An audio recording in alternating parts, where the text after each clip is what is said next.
ചേട്ടനെ നല്ല ഇഷ്ടമാണ് പറഞ്ഞപ്പോൾ ഹായ് മീനാക്ഷി ഹാപ്പി വിഷു. ഞാൻ സൊല്ലി ആകണം സൊല്ലി ആവണം വർക്കായി കഴിഞ്ഞാൽ പെൺകുട്ടിയൊക്കെ എപ്പോഴും ഈ കോമഡി പറയുന്നത് അത് ചിരിപ്പിക്കുന്ന ആൾക്കാരെ ഭയങ്കര ഇഷ്ടം. ചേട്ടാ അങ്ങനെയല്ല, ബുദ്ധിയുള്ള പെൺകുട്ടികൾ ഇവിടെ ഉണ്ട്. നീ ആയിരിക്കും എന്നെ ഒരു ഹാപ്പി വിഷുവില് വീണ ആളെ വീണൊന്നുമില്ല. ഈ സെയിം കഥ നിങ്ങളൊരു 6 മാസം കഴിഞ്ഞിട്ട് വീണ്ടും അവനോട് ചോദിച്ചു നോക്കൂ. പുട്ടിന് പിയ പോലെ അവിടെ ഇവിടെ മാറ്റങ്ങൾ ഉണ്ടാകും. എന്നോടാണോ പറഞ്ഞത്? സ്വന്തം വിനീത് ശ്രീനിവാസ്. ഫാദറും ഒരേ മദറും ഒരാളായിപ്പോയി. അല്ലെങ്കിൽ കാണുന്നതിന് മുന്നേ തന്നെ അപൂർവം കാര്യം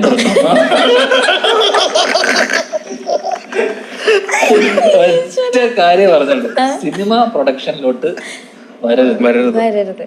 ബാക്കി ഏത് ബിസിനസ് വേണമെങ്കിലും ചെയ്തോളാം. അപ്പോഴാണ് എനിക്ക് ഇങ്ങനത്തെ ഒരു കോള് വരുന്നത്. പക്ഷെ അത് കാരണം ഇപ്പം ദൈവം സജന്റെ ജീവിതം മാറ്റി മറിഞ്ഞു. അപ്പൂപ്പൻ ആ സമയത്ത് എന്നെ കണ്ടിട്ട് ഞാൻ ജനിച്ചിട്ടില്ല, ബാക്കി എന്റെ കസിൻസ് എല്ലാം ജനിച്ചായിരുന്നു. അപ്പൂപ്പൻ ജനിച്ചായിരുന്നോ?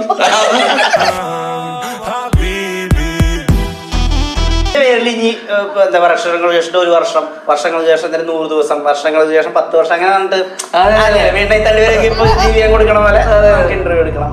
അപ്പൊ അത് നീ ഉണ്ടാവുമോ?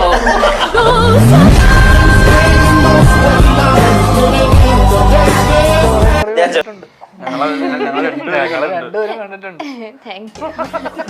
നന്നായിട്ടല്ല പറഞ്ഞേ. Thank you.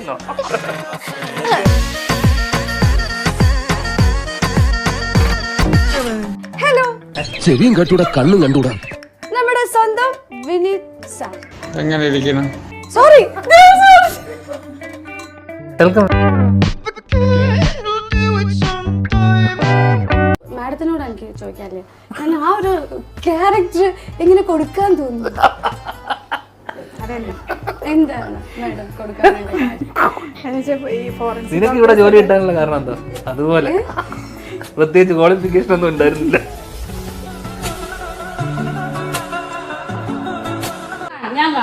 ഞാൻ നാട്ടിൽ പോവാണ്. എന്നിട്ട് ഇതിനു മുമ്പ് ധ്യാൻചാന്റെ ചെയ്തിരുന്നത് പടത്തിന്റെ നീ കഴിഞ്ഞ നമ്മളേതാ പടം കണ്ടേ? പ്രകാശ് ഫാസില് ശ്രീനിവാസ.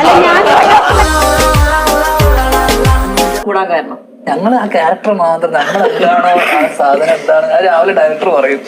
എന്റെ മനസ്സിൽ ഇവനേക്കാൾ നന്നായിട്ട് ചെയ്യാന്നുള്ളത് മാത്രം. മ്യൂസിക്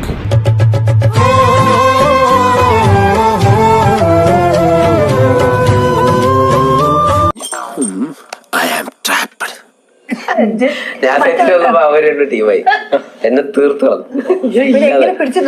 ഞാൻ അന്നത്തെ ദിവസം ഇത്തിരി ഓഫായിരുന്നു, വയ്യാണ്ടായി പോയി. ഭാഗ്യത്തിന് എനിക്ക് അങ്ങനത്തെ കടുകട്ടി സീനുകളൊന്നും ഉണ്ടായിരുന്നില്ല. പടത്തിലേ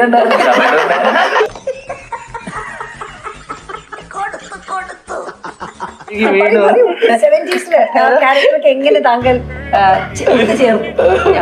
പക്ഷെ നമ്മള് വന്നു കഴിഞ്ഞാൽ ഡയറക്ടർ നമ്മുടെ അടുത്ത് കൃത്യമായിട്ട് നമ്മൾ പറയുന്നത് എന്താണോ അത് നമ്മളങ്ങ് ചെയ്യാന്നുള്ളതാണ്. പിന്നെ നമ്മൾ ആക്ടേഴ്സ് ആയതുകൊണ്ട് നമുക്ക് അത്ര ചേച്ചി ബുദ്ധിപരമായ ഉത്തരവാണ് വേണ്ടത്. ധ്യാന ഉത്തരം പറ്റും.